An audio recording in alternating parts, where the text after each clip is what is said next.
کسی که اطلاعاتشو برام فرستاد سری منو بلاک کرد. حقم داشت. اهل تسنن بود و پر از تبعیض. حقوقی توی ایران ندارن. تا لب باز کنن بهشون میگن دولت شیعه است. خانواده‌های اهل تسنن دیگه سعی میکنن بچه‌هاشون خیلی دانشگاه نفرستن. چون تهش حتی توی یه فروشگاه زنجیره‌ای هم بخوای کار کنی توی فرم بنویسن که اهل تسنن هستن، خود به خود رد میشن. رضا کارگر بود. 8 صبح تا 8 شب توی مغازش کار میکرد. عاشق موتور بود. موتور سنگین تعمیر میکرد.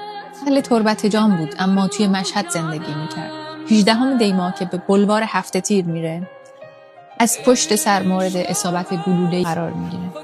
تک پسر بود و مادرش خیلی بهش وابسته بود. مهربون بود و کمک حال پدر مادرش بود.